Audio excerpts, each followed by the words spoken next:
నీవాకు శంకుస్థాపన జరిగింది. చంద్రబాబు నాయుడు గారు గుర్తు తెచ్చుకోవాలి, మీ తమ్ముళ్ళకు కూడా గుర్తు చేయాలి. మీరు వెన్నుపోటు పొడిచి అధికారాన్ని లాక్కొని మానసిక వ్యధకు గురి చేస్తే అర్ధాంతరంగా మరణించిన ఆనాటి సీనియర్ ఎన్టీ రామారావు గారు ముఖ్యమంత్రిగా ఒడిస్సీలో శంకుస్థాపన చేశారు. అది వారు మానసపుత్రిక అని చెప్పుకున్నారు. ఆయన తయారు చేస్తే ఆయన పూర్తి చేశా అని చెప్పుకున్నాడు. నిజంగా చెప్పుకోవడానికి మీకు నోరు ఎట్లా వస్తూ ఉంది బాబు గారు అడుగుతా ఉన్నాం. అసలు మీకు హంద్రి నీవాకున్న సంబంధం ఒకసారి మాట్లాడుకుంటే బాగుంటుంది. మీరు 96 లోక్సభ ఎలక్షన్లు వస్తూ ఉంటే ఉరవకొండలో పోయి శంకుస్థాపన రాయి వేసేకపోయారు. బహుశా నేను తప్పైతే రైట్ కానీ నాకు గుర్తుకున్నంత వరకు వెంకట్రామరెడ్డి గారికి ఆ రోజు చొక్కా కూడా చిరిగిపోయింది. అక్కడ మీ వాళ్ళంతా దాడి చేస్తే బహుశా మీరే మీటింగ్లో ఉన్నారు ఆ రోజున. మరి దాన్ని మీరు ఏమాత్రం పట్టించుకోలేదు బాబు గారు. మరి 99లో అసెంబ్లీ ఎన్నికలు వచ్చాయి. అసెంబ్లీ ఎన్నికలు వస్తే మీరు చాలా మరి ఇంకా అది మళ్ళీ ఉరవకొండలో చేస్తే బాగుండదు కదా, కాబట్టి ఆత్మకూరు దాకా అట్లా వచ్చేసి ఒడ్డుపల్లి దగ్గర మళ్ళీ ఇంకొక రాయేశారు. ఈ మధ్యలో జరిగిన దుర్మార్గమైన అనంతపురం జిల్లా లేక రాయలసీమ వాసులకు మీరు చేసిన మోసం గురించి మాట్లాడుకుందామా? 40 టీఎంసీల సాగునీటి పథకంతో మొదలైన హంద్రి నీవా మీరు రాయేసింది, మీరు ఒడ్డుపల్లి దాకా నడుచుకొని హెలికాప్టర్లో వచ్చేలోగా అది 5 టీఎంసీల సాగునీటి పథకంగా మారిపోయింది. మీరు చాలా పెద్ద మనసుతో మేము వ్యవసాయం చేసుకోలేం, అనంతపురం వాళ్ళకి వ్యవసాయం చేత కాదు కాబట్టి సాగునీటి ప్రాజెక్ట్ని తాగునీటి ప్రాజెక్టుగా మార్చేశారు.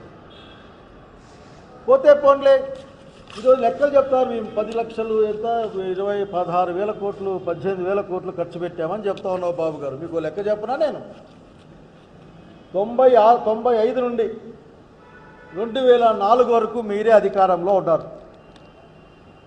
మీరు చెప్తా ఉంటారు అసలు నేను గెలిచా అని చెప్తా ఉంటారు. మీరు ఖర్చు పెట్టిన డబ్బు 13,75,00,000. మా జిల్లాలో మొయ్యలేరు డబ్బుల్ని పాపం. ఇక్కడ 13,75,00,000 రూపాయలు. అది ఎందుకో తెలుసా బాబు గారు? లెక్కలు తెప్పించుకోండి. మీ లెక్కలు మీ దగ్గర అంత బహుశా ఆఫీసర్లు పనిచేసే వాళ్ళు బ్రహ్మాండంగా మీ దగ్గర ఉన్నారు. అది కార్యాలయాల నిర్వహణ, 2 సార్లు మీ శంకుస్థాపన మీటింగ్ తప్ప దాంట్లో ఇంక ఖర్చు ఏమి లేదు. మీరు హంద్రి నీవా గురించి మాట్లాడతారు. హంద్రి నీవాని మరొక్కసారి శ్రీశైలంలో 834 అడుగుల నుంచి నీళ్లు తీసుకోవచ్చు అని రాజశేఖర రెడ్డి గారు, రాయలసీమ ముద్దుబిడ్డ, పెద్ద కొడుకు అందాం మేము, రాయలసీమ రాజశేఖర రెడ్డి గారు మరొక్కసారి హంద్రి నీవాని సాగునీటి పథకంగా మార్చి 3,850 క్యూసెక్కుల నీళ్లు తెచ్చుకునే విధంగా ప్రోగ్రాం ప్లాన్ చేసింది, అమలు చేసింది ఆనాడు రాజశేఖర రెడ్డి గారి ప్రభుత్వం నుంచి. మీరు గుర్తుపెట్టుకోవాలి. మీకు చాలా ఇబ్బందిగా ఉంటుంది వాస్తవాలు చెప్తే. మొత్తం 6 లక్షల పైచిలుకు ఎకరాలకి సాగునీరు, 30 లక్షల మంది జనాభాకి తాగునీరు కింద ఆ ప్రాజెక్ట్ని చేపట్టాం. దాదాపు 6-7 కోట్ల వరకు డబ్బుల్ని ఖర్చు పెట్టి తొలి దశ పూర్తి చేశాం. బహుశా మీరు ఆ రోజున ఏదో మాట్లాడినట్లు గుర్తు నాకు. అయినప్పటికీ 2012లో జీడిపల్లికి నీళ్లు తీసుకొని వచ్చి మీ శాసనసభ్యుని అధ్యక్షునిగా పెట్టి అక్కడ మీ మాదిరి ప్రతిపక్ష శాసనసభ్యులు పక్కగా నెట్టేయలే, మీ శాసనసభ్యుని నాయకుడు అక్కడ పెట్టి అధ్యక్ష స్థానంలో కూర్చోబెట్టి జీడిపల్లికి నీళ్ళు తీసుకొచ్చాం. మరి ఒక డౌట్ వచ్చింది ఆ రోజున. అంటే నీళ్ళంటే ప్రేమ ఉన్న వాళ్ళం, ప్రజలంటే బాధ్యత ఉన్న వాళ్ళం, రాయలసీమ అంటే మా సొంత తల్లి అనుకునే వాళ్ళం. ఒకవేళ 834 అడుగులు తగ్గితే ఏం చేయాలనుకున్నప్పుడు ముచ్చుమర్రి దగ్గర 795 అడుగులు నీళ్ళు తగ్గినా సరే హంద్రీనీవా కాలువలోకి ఎత్తిపోసే విధంగా ముచ్చుమర్రి ఎత్తిపోతల పథకాన్ని ఆ రోజున మొదలుపెట్టింది రాజశేఖర రెడ్డి గారు కదా. 90%. అది మా కన్సర్న్. అది మా కన్సర్న్ని మీరు అర్థం చేసుకోలేకపోతే మీరేకుంటా అంటే మీరు మాట్లాడే మాటలే కన్సర్న్ అనుకుంటుంటారు. అంత చేసింది మేమే కదా.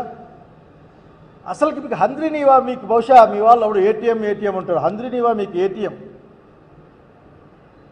ఏటీఎం అందామా, లేకుంటే అదేదో ₹1 పెడితే ₹1000 వచ్చేస్తున్న స్కీమ్ లేవుట ఆ స్కీమ్ లాగా. మీరు ఈ రాష్ట్రం కొత్త రాష్ట్రం ఏర్పడిన తర్వాత 14కి అధికారంలోకి వచ్చిన తర్వాత మీరు ఎక్సెస్కి దాదాపు ఎక్సెస్కి టెండర్లు కూడా లేకుండా ఖరారు చేసి మీ కాంట్రాక్టర్లకి డబ్బులు మీరు మీకు కావలసిన వాళ్ళకి బహుశా మీకు కావలసిన వాళ్ళకిలో మీలో చాలా అర్థాలు ఉంటాయి. ఆ అర్థాలు మీరే ఎత్తుక్కోండి. చేరింది మాట వాస్తవం కాదా? ఇంజనీరింగ్ ప్రొక్యూర్మెంట్ అండ్ కన్స్ట్రక్షన్ నిబంధనలకు వ్యతిరేకంగా జీవో నంబర్ 22 ధరల సర్దుబాటు కోసం, జీవో నంబర్ 63 పనుల పరిమాణం ఆధారంగా బిల్లులు, పనుల ఎస్టిమేషను, పనుల యొక్క టెండర్ ప్రకారం కాదు, పనుల పరిమాణం క్వాంటిటీ ఆధారంగా డబ్బులు ఇచ్చే విధంగా మీరు బిల్లులు చేసి నీళ్ళు వదలలేదే. మీరు మరి హంద్రీనీవా గురించి మాట్లాడుకునేదానికి మళ్ళీ మా దగ్గరికి వస్తారు. మేము పూర్తి చేసిన హంద్రీనీవా, మేము తెచ్చిపెట్టిన హంద్రీనీవా మీ చేతుల్లో ఒక్క అడుగు కూడా 40 టీఎంసీల సాగునీటి పథకం, 5 టీఎంసీల తాగునీటి పథకంగా రాళ్ల మీద మిగిలిపోవడం తప్ప, స్వర్గీయ వైఎస్ రాజశేఖర రెడ్డి గారు ఆ రాళ్ల దగ్గర చెట్లు కూడా నాటారు. మళ్ళీ మీకు కోపం వస్తుంది. 14-19 మధ్య మేము చాలా గొప్పగా పనిచేసామని చెప్పుకుంటూ ఉంటారు. రాజకీయ పార్టీగా మేమేమన్నా మీకు అనుమానం ఉంటే ఆ గవర్నమెంట్ ఆఫ్ ఇండియా లేక భారతదేశం యొక్క చట్టబద్ధమైన సంస్థ కాగుంటుంది, కాంప్ట్రోలర్ అండ్ ఆడిటర్ జనరల్ అని చెప్పేసి కాగుంటుంది. కాగు వాళ్ళు చెప్పారు ఆఖరికి చాలా డబ్బులు చట్టవిరుద్ధంగా పక్కకు పోయినాయి, 60 నుంచి 70% డబ్బులు లెక్క సరిగ్గా లేదని 14-19 మంది. మీరు చెప్పే సమాధానం మాకు తెలుసు. మమ్మల్ని అడుగుతారా? మమ్మల్ని అడగడానికి మీ దగ్గర ఏముందని మీరు మాట్లాడతారు. ఇది మంచిది కాదు. తట్టడు మట్టెత్తారా? అసలు మీరు ఎప్పుడైనా కలిసి పిటికెడి మట్టన్నా ముట్టుకున్నారా అడుగుతా ఉన్నాం మేము. ఎత్తేది పక్కన పెట్టండి. ఆ 2 మీటింగులు పెట్టుకొని జనాలు తరలించుకునేది కోసం డబ్బులు, ఆఫీస్ కోసం డబ్బులు 13 కోట్ల చిల్లర పెట్టడం తప్ప మీరు చేసింది ఏముందో మాకు అర్థం కావడం. నీళ్లు వస్తాయని తెలిసిన తర్వాత అనంతపురం జిల్లా గురించి మీరు మాట్లాడతారా?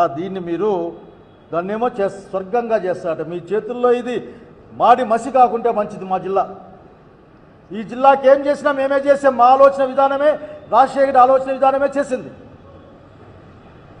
డ్రిప్ ఇరిగేషన్ ఇచ్చినా సరే, స్ప్రింక్లర్ ఇచ్చినా సరే, నీళ్ళు ఇచ్చినా సరే, అది ఏదే మీరు చాలా గొప్పగా చెప్తారు సందర్భమే. కానీ చంద్రబాబు నాయుడు గారు రాయలసీమలో వ్యవసాయం బతికిందన్న, రాయలసీమలో రైతు ధైర్యంగా బతికే గుండె దినవు తెచ్చుకున్న అది కేవలం ఆనాడు వైఎస్ రాజశేఖర రెడ్డి గారు ఇచ్చిన ఉచిత విద్యుత్ పథకం వల్ల తప్ప ఇంకా ఏ విషయం కాదన్న సంగతి మీరు గుర్తుపెట్టుకోండి. ఊరకనే హైదరాబాద్ నేను కట్టినా, మన్మోహన్ వాజ్పేయికి రోడ్లు వేయమని చెప్పా అంటే ఈయన స్వర్ణ చతుర్భుజి. ఒక జోక్ కూడా వచ్చింది, చాలా జాగ్రత్తగా ఉన్నాను, ఇంకన్నీ అతనే కనిపెట్టినాను రాసుకుంటాడు. ఆఖరికి భారతదేశాన్ని కనిపెట్టింది నేనే, యూరోప్ని కనిపెట్టింది నేనే అని కూడా చెప్తాడు. భవిష్యత్తులో అని కూడా చెప్తాను. చేయాలి జాగ్రత్త. ఈ రోజున మిమ్మల్ని అడుగుతూ ఉన్నాం మేము, మీ హయాంలో కాగ్ చెప్పినట్లు అనేక అవినీతి అక్రమాలకి అనుమానాలకి తావున్న పనులు జరిగాయి, డబ్బులు పోయాయి. అయినప్పుడు మీరు ఇంకో మాట మాట్లాడాలా. అందరూ చాలా కన్వీనియంట్గా మర్చిపోయే ప్రయత్నం చేస్తారు. జగన్మోహన్ రెడ్డి గారి పరిపాలనా కాలంలో 2 సంవత్సరాలు కరోనా ఉంది. మనిషిని ముట్టుకోవడానికి కూడా వీలు కాని కాలం. మొత్తం జనాలంతా అసలుకి ఇళ్లలో పరిమితమైపోయిన కాలం. ఇంట్లో అన్నా ఉండాలి, ఆరోగ్యంగా అన్నా ఉండాలి, హాస్పిటల్లో ఉండాలి, లేకుంటే దిక్కు మొక్కులేని శవంగా శ్మశానాల్లో పడి ఉండాలనే ఆ కాలంలో కూడా దాదాపు హంద్రీనీవాకు 1800 కోట్ల రూపాయలు ఖర్చు పెట్టే సంగతి మీరు మర్చిపోతే ఎట్లా? మీ కుప్పానికి నీళ్లు తీసుకుపోయాడని చూపించారని మీకు బాధ, దుఃఖం, నేను చేయలేని పని వీళ్ళు చూపించారే అని. సెట్టింగుల గురించి, స్టేజ్ల గురించి మీరు మాట్లాడితే ఎట్లా? ఇప్పటికి కూడా మాకు అమరావతిలో ప్రాజెక్టులు అన్నీ కూడా గ్రాఫిక్స్లో చూస్తున్నాం కదా. మంచి గ్రాఫిక్స్ చేసే వాళ్ళని పెట్టుకున్నారు మీరు సినిమా డైరెక్టర్లను కూడా అడుగుతారు మంచి గ్రాఫిక్స్ పెట్టుకోవడానికి సలహాలు ఇవ్వండి మాకు అని, కన్సల్ట్ సలహాల పేరుతో. మీరు ఒకసారి కర్నూలులో ఆగి మాట్లాడుండాల్సింది. డోను, పత్తికొండ, ఆలూరు నియోజకవర్గాల్లో, అంటే హంద్రీనీవా స్కీమ్లోనే ఇది 1800 కోట్ల రూపాయలు ఖర్చు పెట్టి 110 చెరువులకు నీళ్లు వచ్చే విధంగా ఏర్పాటు చేసింది జగన్మోహన్ రెడ్డి గారి ప్రభుత్వం కాదా? లేక తెలిసినా మీరు కన్వీనియంట్గా నేనే అసలుకి ఈ పైపులు తెచ్చినా, నేనే మల్యాల్లో టెంకాయ కొట్టినా, నేనే శ్రీశైలం నీళ్ళు పంపిస్తా ఉన్నా, నేనే చెప్పుకునే ప్రయత్నాన్ని విరమించండి. నాకు తెలిసి బాబు గారు, రాయలసీమ కొడుకని మీరు చెప్పుకోవాలంటే మీరు చేసిన అనేకమైన తప్పుల్ని సరిదిద్దుకోవాలి. రాయలసీమకు జరిగిన ద్రోహాన్ని మీరు సరిదిద్దాలి. అప్పుడే మీరు రాయలసీమ గురించి మాట్లాడడానికి మీ దగ్గర ఏదైనా ఉంటుంది. నా అభిప్రాయం ప్రకారమే కాదు, మీ తెలుగుదేశం పార్టీలో చాలామంది అభిప్రాయం ప్రకారం బహుశా మీ యొక్క ముఖ్యమంత్రిత్వానికి ఇది ఆఖరి టర్మ్గా అనుకుంటా ఉన్నారు. రాబోయే జగన్మోహన్ రెడ్డి గారి ప్రభుత్వమే ఒకవేళ మీ దగ్గర వచ్చి తదుపరి మీ పార్టీ నాయకులు మీరు కాదేమో అని అనుమానాన్ని కూడా వ్యక్తం చేస్తూ ఉన్నారు. బహుశా మీ ఆడి మీద ఒత్తిడి ఉంది, మీ బాబు గారిని అనే విధంగా మాటలు వింటూ ఉన్నాం. నేను అడిగేది ఒక్కటే, చాలా తప్పులు చేశారు మీరు. రాయలసీమకు ద్రోహం అనే మాట చిన్న మాట. శ్రీబాగ్ ఉడంబడిక ద్వారా కర్నూలుకి నేను రాజధాని రావాలని కోరుకునేవాడిని రాయలసీమ. కానీ శ్రీబాగ్ ఉడంబడిని గౌరవించి జగన్మోహన్ రెడ్డి గారు, హైకోర్టు, అట్లాగే వివిధ లా ఎన్ఫోర్స్మెంట్ సంస్థల్ని కర్నూలులో పెడితే లా యూనివర్సిటీ సహా దాన్ని మీరు ఒక్కరితో కూడా మాట్లాడకుండా మీ విజయవాడకు తరలించుకెళ్ళారే. రాయలసీమ వల్ల మీకు ఏం అన్యాయం చేశాం? మళ్ళీ నేను రాయలసీమ బిడ్డ అని చెప్పుకునే ప్రయత్నం చేస్తారు మీరు బనకచెర్ల ప్రాజెక్టు గురించి మాట్లాడుతూ ఉంటారు, 1,00,000 కోట్ల రూపాయలని. బాబు గారు, నిజంగా ఈ ప్రాంతం పట్ల ఏమాత్రం మీకు ఇబ్బంది ఉన్నా, లేక నేను తప్పు చేశాననే భావన ఉన్నా, ఆన్గోయింగ్ ప్రాజెక్టులన్నీ కూడా పూర్తి చేయమని కోరుతా ఉన్నాం. ఒక 5,000 కోట్ల రూపాయలు పెడితే అన్నీ పూర్తి అయిపోతాయి. హంద్రీనీవా దగ్గర నుండి గాలేరి నగర్, వెలుగొండ అన్నీ పూర్తి అయిపోతాయి. కానీ మీకు పట్టదు.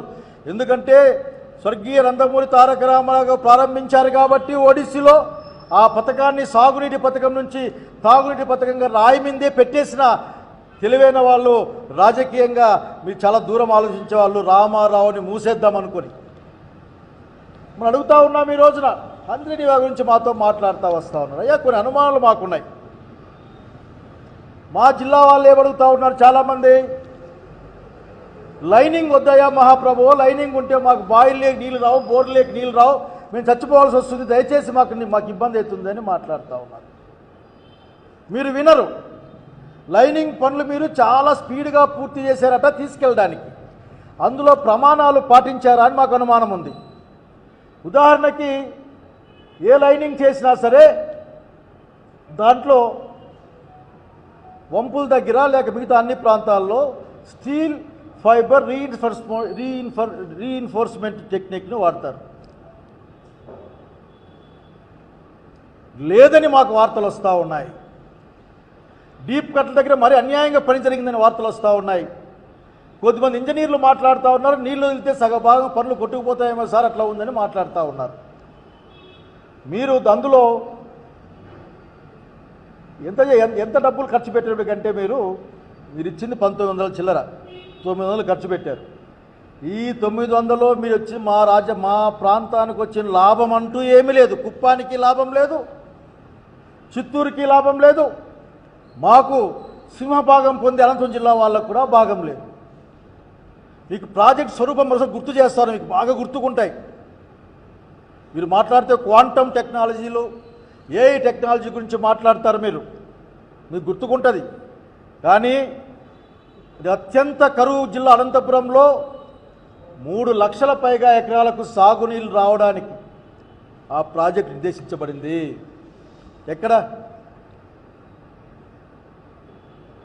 చెరువులు నీళ్ళు నింపుతామని జగన్మోహన్ రెడ్డి గారి ప్రభుత్వం దాదాపు 22 పథకాలకి ఎక్స్ట్రా ఎత్తిపోతుల పథకాలు నీళ్ళు ఇచ్చింది, ఇంక్లూడింగ్ మా సింగనమల చెరువుతో సహా ఆంజనేయవా నుండి.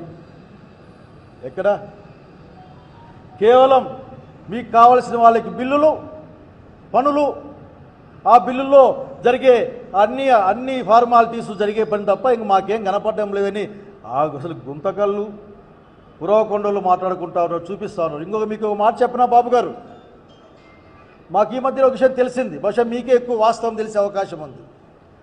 దాదాపు 1,22,00,000 క్యూబిక్ మీటర్ల మన్నుని హంద్రీనీవా పనుల్లోంచి తరలించారు. 1,22,00,000 క్యూబిక్ మీటర్ల మట్టి, దాదాపు 6 లక్షల టిప్పర్లు అవుతాయట. దయచేసి మాకెట్లా పర్యాటక రంగం అంటే బాగాలేదు, ఆ వేసిన మట్టి కొండ చూపిస్తే ఎక్కడో ఒక చోట ఆ మట్టి ఎక్కడెక్కడ వేశారో కనీసం పర్యాటక ఈ నీళ్లు మీరు లేకపోయినా పర్యాటక రంగం మీదైనా కదా ఆ మన్నును ముట్టుకొని ఆనందపడతాం మేము. మీరు ఇచ్చిన డబ్బులు 695,56,00,000 హంద్రీనీవా. మాకు వచ్చిన వార్త ఇది, తప్పు రండి మాట్లాడదాం.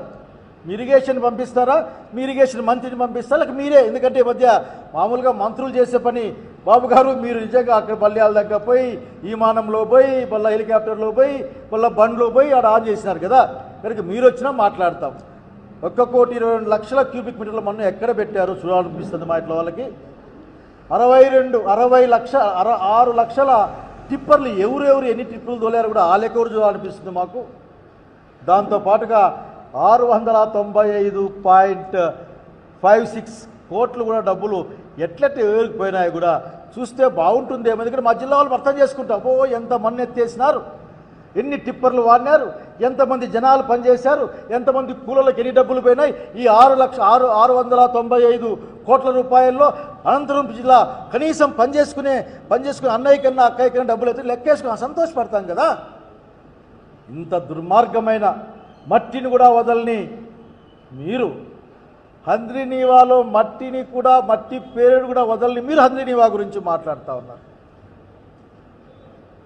రండి కూర్చోండి. ఎప్పుడు అబద్ధాలేనా?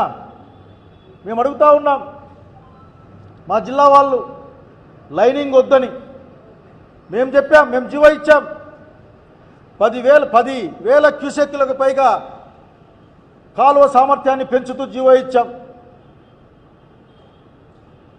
మీరు వస్తేనే మొట్టమొదటి చేసిన పని ఏంటంటే ఆ జీవోని మళ్ళా 3,400 చిల్లరకు మార్చడమే. మేము ఇప్పటికీ డిమాండ్ చేస్తూ ఉన్నాం, నీళ్ళు ఎక్కువ తెచ్చైనా మా అందరికీ ఇచ్చి ముందుకు తీసుకెళ్ళండి. ముందు లైనింగ్ ఆపండి. లైనింగ్ సకాలంలో పూర్తి అని ఈ అనంతపురం జిల్లా రైతు గుండెల మీద తన్ని, అనంతపురం జిల్లా రైతు యొక్క ఆశల్ని ఛిద్రం చేస్తూ మీరు ఆఖరికి ఈ రోజున కేవలం కుప్పం వాళ్ళని దగా చేయడం కోసం, వాళ్ళ యొక్క అభిప్రాయాలని మోసం చేయడం కోసం చేసే ప్రయత్నం తప్ప ఇంత స్పీడ్గా లైనింగ్ స్పీడ్గా చేస్తారు. స్పీడ్గా నీళ్ళు కొట్టుకుపోతాయి, కొట్టుకుపోయింది మళ్ళీ వర్కులు తెచ్చుకుంటాయి. ఇది తప్ప ఇంకేమన్నా మాకేమైనా కనిపిస్తుందా అడుగుతూ ఉన్నాం. కాబట్టి మిమ్మల్ని అడిగేది ఒకటే, అదనపు లాభం ఏమీ లేదు, రైతుకు నీళ్లు లేవు. మా జిల్లాలో 3 లక్షల ఎకరాలు మాకు కనపడ్డంలే. మీరు హంద్రీనీవా గురించి మాట్లాడతారు, పైగా రాయలసీమ గురించి మాట్లాడతారు. జగన్మోహన్ రెడ్డి గారిని మీరు తట్టుకోలేక ఏదో భూతం గీతం అని మాట్లాడుతూ ఉన్నారు. ఆంధ్రప్రదేశ్ ప్రజానీకానికి జగన్మోహన్ రెడ్డి గారు దేవుడిచ్చిన పెద్ద కొడుకుగా ప్రజలు భావిస్తూ ఉన్నారు. కష్టంలో ఉన్న ప్రతి ఒక్కరూ జగన్మోహన్ రెడ్డి గారిని కలిసి మాట్లాడి స్వాంతన పొందుతూ ఉన్నారు. కుటుంబంలో పెద్ద కొడుకుగా కష్టం వస్తే ఏ విధంగా కుటుంబాన్ని ఆదుకునే ప్రయత్నం చేస్తాడో ఆ విధంగా ఈ రాష్ట్రంలో ఉన్న కష్టపడే అందరినీ కూడా బాధపడే మీ పరిపాలన వలన నష్టపోతున్న ప్రతి ఒక్కరిని కూడా ఆఖరికి స్వాతంత్రం చేకూర్చే కార్యక్రమం చేసే దేవుడిచ్చిన పెద్ద కొడుకు అన్న విషయాన్ని మీకు గుర్తు చేస్తూ ఉన్నా. బహుశా మీకు వేరే అనుభవాలు ఉంటాయేమో. రాయలసీమ గురించి ఇంక మాట్లాడడం మానేయండి. ప్రస్తుతం మానేస్తే మంచిది. మొన్ననే కదా కడప నుంచి అనంత ప్రగతి ఆంధ్ర ప్రగతి గ్రామీణ బ్యాంకుని ఆంధ్రప్రదేశ్ ప్రగతి గ్రామీణ బ్యాంకుగా అక్కడ ఉన్న హెడ్ ఆఫీస్ని తరలించి మీరు అనుకునే అమరావతిలో పెట్టుకున్నది. మర్చిపోతే ఎట్లా? మీరు అనంతపురం జిల్లాకు రావాల్సిన all India medical institute of medical సైన్సెస్ని దాన్ని తీసుకుపోయి మంగళగిరిలో పెట్టుకున్నది. అప్పుడే మర్చిపోయినారా మీరు? మర్చిపోతే ఎట్లా? మా మన్నవరం ఏమైంది? మా రామాయపట్నం పక్కనే ఒంగోలు అదేమైతా ఉంది? నెల్లూరుకు వాళ్ళు రావాల్సిన ఎయిర్పోర్ట్ దగ్గర నుంచి ఆఖరికి సీపోర్ట్ వరకు ఏమైంది? కనుక సమాధానాలు మీ దగ్గర నుంచి మాకు రావాలి. ఈయన హయాంలో 4 రూపాయలు కేజీ కొన్నాడట. ఎంత పెద్ద రేటో! ఎందుకంటే 2 రూపాయలకు మార్కెట్లో ఉంటే డబల్ చేసిన అనుకుంటుంటా ఆయన గారికి, ముఖ్యమంత్రి గారు. జగన్మోహన్ రెడ్డి గారు ఈ రాయలసీమ మామిడి రైతుకి, ముఖ్యంగా మీ జిల్లా మామిడి రైతుకి, మీ స్పెషాలిటీ మామిడికాయలకి 20 రూపాయలకు అటు ఇటుగా డబ్బులు ఇచ్చిన వాడు జగన్మోహన్ రెడ్డి గారు. మర్చిపోతే ఎట్లా? రాయలసీమ గురించి ఏం మాట్లాడతారు మీరు? హంద్రీ నీవా పూర్తి కావాలి, మీ ప్రాంతాలకి మా ప్రాంతాలకు నీళ్ళు ఖచ్చితంగా పోవాలంటే గాలేరు నగరి ప్రాజెక్టు ఏదైతే జగన్మోహన్ రెడ్డి గారు ఒప్పుకున్నారో ఆ గాలేరు నగరి ప్రాజెక్టుకు 1500 కోట్లు ఖర్చు పెట్టి ఆ నీళ్లు తీసుకెళ్తే హంద్రీ నీవాకి ఖచ్చితంగా సపోర్ట్ చేస్తుంది. అన్ని ప్రాంతాలకు నీళ్లు పోతాయి. ఆ ముచ్చుమర్రి ఎత్తిపోతల పథకాన్ని సజావుగా నిర్వహిస్తే నీళ్ళు వస్తాయి. మీకే లెక్కలే. మీ లెక్క అంతా ఏంటంటే గోదావరి బోర్డు మీరు తీసుకోండి, కృష్ణా బోర్డు మేము విజయవాడకు తీసుకెళ్తాం. మేము కృష్ణా బోర్డు మా కర్నూలులో పెట్టండి. కాబట్టి చంద్రబాబు నాయుడు గారు మీరు హంద్రీ నీవా గురించి మాట్లాడే కనీసమైన మీకు ఎలిజిబిలిటీ కూడా లేదు. మీరు చేసింది హంద్రీ నీవాకు ద్రోహం మాత్రమే. మీ తర్వాత వచ్చిన ప్రభుత్వాలు వీళ్ళందరూ చేసిన కృషి ఫలితంగా నీళ్ళు ఈ రోజున కాలువ గుండా పోతూ ఉన్నాయి. అది మీరు అధికారంలో ఉన్నారు కాబట్టి మీరు మల్యాలకు పోయి స్విచ్ చేయొచ్చు, మా జీడిపల్లికి వచ్చి గేట్ ఎత్తచ్చు, ఇంకా ముందుకెళ్ళి చిన్న కాలువ ఎత్తుకోవచ్చు. అధికారంలో ఉన్నారు మీరు. ఆ టైంలో ఎప్పుడైనా సరే మంత్రులు వెళ్ళేవాళ్ళు, ఇరిగేషన్ మంత్రులు వెళ్ళేవారు. ఫస్ట్ టైం జాతి అంకితానికి ఒక ముఖ్యమంత్రి వచ్చిపోయాడంతే. కనుక దయచేసి మాటికి మా జిల్లాల గురించి కానీ రాయలసీమ జిల్లాల గురించి కానీ ఇంకా మీకు చాలా ద్రోహాలు చెప్తాం మేము రాయలసీమకి ద్రోహాల గురించి. అదొక ప్రత్యేకమైన అజెండాగా తీసుకుంటాం ఒక రోజున. మా జిల్లా నిట్టనిలునా మీ చేతుల్లో మోసపోయింది. మీరు ఇచ్చిన అనేక తప్పుడు వాగ్దానాలకు అసలు నమ్మి మోసపోయింది ఈ జిల్లా కూడా. ఆఖరికి తెలుసుకుంటా ఉన్నారు. ప్రతి ఒక్కరికి ఊరికే కోపం వస్తుంది. ఈ తెలుగుదేశం పార్టీలో ఉన్న నాయకులకి ఊరికే కోపం ఫ్రీగా వచ్చేస్తుంది. సమాధానం చెప్పి మాట్లాడండి, తెచ్చి మాట్లాడండి, ఖర్చు పెట్టి మాట్లాడండి. అట్లాగే ఆ మట్టి గుంపలు కూడా చూపించి మాకు 1,20,00,000 పైగా మట్టి తవ్వాలని వార్త వస్తూ ఉంది, క్యూబిక్ మీటర్లు. ఆ మట్టి కొండ కూడా మాకు చూపించి మీరు మాట్లాడమని మళ్ళీ కోరుతా ఉన్నా. మరొక్కసారి మీరు సంపద మాగిరి గల్లా పెట్టే ఖాళీ అయిపోయింది. సంపద సృష్టిస్తా, సంపద పంచుతా అని మీరు మళ్ళీ మాట్లాడారు. మీ మాటల్లో డొల్లతనం అక్కడే అర్థమవుతుంది. ఎన్నికల ముందు నాకు తెలుసు, నాకు అనుభవం ఉంది, 40 years ఇండస్ట్రీ, నాకు సంపద ఎట్లా సృష్టించాలో తెలుసు. సంపద సృష్టించడం అంటే లూలు మాల్కి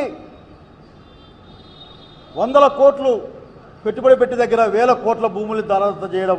విశాఖపట్నం, విజయవాడలో కూడా ఆ భూముల పైన కన్నేసినట్లున్నారు. 99 పైసలకు 99 రూపాయలకు కోట్ల రూపాయల భూములు అమ్మేసేయడం. లీజుకు కూడా కాదు, అమ్మేసేయడం. ఇంకా అనేక విషయాలు చూస్తూ ఉన్నాం. ఎందుకంటే చాలా విషయాలు మాట్లాడుకోవాల్సి వస్తుంది. కనుక మీ దగ్గర సంపద లేదు, సృష్టి లేదు. ఆంధ్రప్రదేశ్ ప్రజల సంపదని, వాళ్ళ భవిష్యత్తుని మీరు కార్పొరేట్లకి అప్పగించడం తప్ప, వాళ్ళకి అందజేయడం తప్ప, అప్పనంగా వాళ్ళకి అప్పగించడం తప్ప చేసేది ఏంది లేదు. ఈ రాష్ట్రానికి ప్రధానంగా మా రాయలసీమ జిల్లాలకు వచ్చే లాభం అంటూ లేదు. కర్నూలు జిల్లా ఓరకొల్లు దగ్గర మీ బహుశా మీకు సంబంధించిన డిప్యూటీ సీఎం సంబంధించిన వాళ్ళకి ఏదో అన్నారు ఆ రోజున, ఒక 1400-1500 ఎకరాలు ఇచ్చాను. ఈ విధంగా మీ అస్మదీయులందరికీ కూడా ఇచ్చుకుంటూ పోవడం తప్ప మాకేం కనపడడం లేదు. రాయలసీమ ప్రజలం చిరకాలంగా ఎదురు చూస్తున్నాం. రాయలసీమ ముద్దు బిడ్డలు బాధపడతారు. ఈ రాయలసీమ కోసమే తప్పించి మరణించిన వాళ్ళు బాధపడతారు. మీ నాయకత్వంలో రాయలసీమకు ద్రోహం తప్ప ఊరికి అవసరం రీత్యా మాత్రమే మీరు నేను పెద్ద కొడుకు కాదా, నేను లేనా, అప్పుడప్పుడు అమెరికాకు పోయే వాళ్ళు కొద్దిమంది మాట్లాడుతూ ఉంటారు. అట్లా మాట్లాడుతూ ఉన్నారు మీరు అందరూ ఆఖరి. So once again I'm telling, మీకు నిజంగా తప్పు దిద్దుకునే అవకాశం ఉంది. రాయలసీమ చేసిన ద్రోహాన్ని సర్దుకునే అవకాశం ఉంది మీకు. ఇమ్మీడియట్గా ఆన్గోయింగ్ ప్రాజెక్టులన్నీ పూర్తి చేయండి. బనకచెర్ల నుంచి వచ్చే నీళ్ళ కోసం మా అందరితో మాట్లాడండి. మా హైకోర్టు, మా లా యూనివర్సిటీ మాకు ఇవ్వండి, లేకపోతే రాజధాని మాకు ఇవ్వండి. మీకేం బాధ అయితే లేదా చంద్రబాబు నాయుడు గారు? ఆఖరికి మొత్తం ఈ రాష్ట్ర ప్రజల డబ్బులను తీసుకెళ్ళి అమరావతిలో పెడతా ఉన్నారు. ఏం మేమంతా మాత్రం మనుషులం కాదా? మీకు వచ్చే గ్రాంట్ కానీ అప్పు కానీ ఏదైనా అది రాష్ట్ర ప్రజలది కదా. ఈ రాష్ట్ర ప్రజలకు సంబంధించిన ప్రతి ఒక్కటి, ముఖ్యంగా రాయలసీమ వాళ్ళం బతకలేక చావలేక చస్తా ఉంటే మాకు వచ్చే డబ్బులు కూడా తీసుకుని మీరు అక్కడ పెట్టి మీరు మాట్లాడే మాటలు మాట్లాడితే నేరం అంటారా మమ్మల్ని మీరు?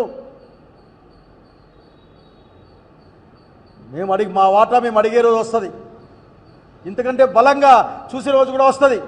మాకు నమ్మకం ఉంది జగన్మోహన్ రెడ్డి గారు రాయలసీమ బిడ్డ, రాయలసీమకి ఖచ్చితంగా న్యాయం జరిగింది చేస్తారు. మీలాగా 110 గ్రామాలకి హంద్రీనీవా ఫేజ్ 1లో కర్నూలు జిల్లాలో గ్రామాలకు నీళ్ళు ఇచ్చిన సంగతి గుర్తులేదా మీకు?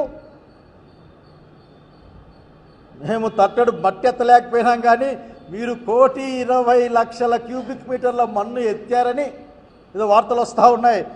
చూడమని నేను కోరుతా ఉన్నాను చంద్రబాబు నాయుడు గారు, ఇప్పటికైనా రాయలసీమకి ఏదైనా చేసి మాట్లాడమని. కృష్ణా జిల్లాలో మొత్తం రాయలసీమకి ఇచ్చి మాట్లాడమని నేను కోరుకుంటాను. అదే ఫీలింగ్ మీకు తెలియదేమో. మీకు ఇరిగేషన్ గురించి పెద్ద ఐడియా ఉంటుంది అనుకోవడం లేదు. పులిచింతల కానీ పోలవరం కానీ ఇవన్నీ కూడా రాయలసీమకు అదనపు నిఖర జలాలని పంపించే మార్గమైన సంగతి.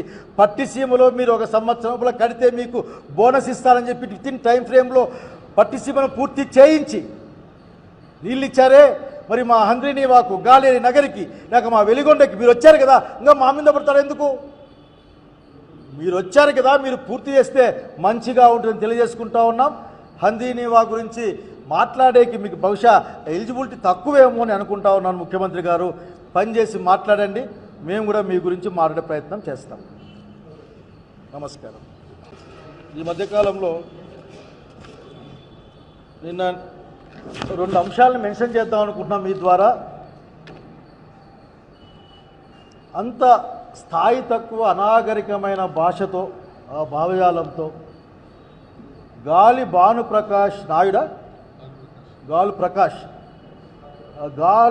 భానుప్రకాష్ రోజా గారి పైన చేసిన అనుచితమైన వ్యాఖ్యల్ని బాధపడిన మనసుతో ఖండిస్తూ ఉన్నాం.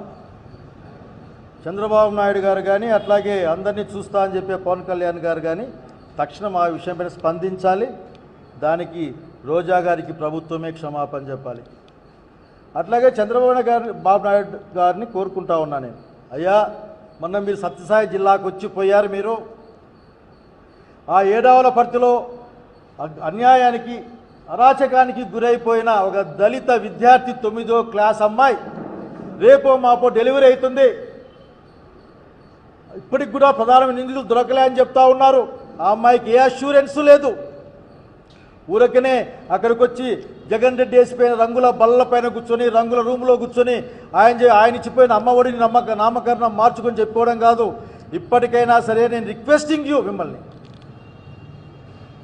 మా బిడ్డ ఈ రోజున దిక్కులేనిలాగా పడుంది, మేము దగ్గరికి పోతామంటే ఫోక్సో కేసు మీరు భయపడిస్తూ ఉన్నారు. మమ్మల్ని రానియరు, మమ్మల్ని ఆ ఊరికి పోనీయరు.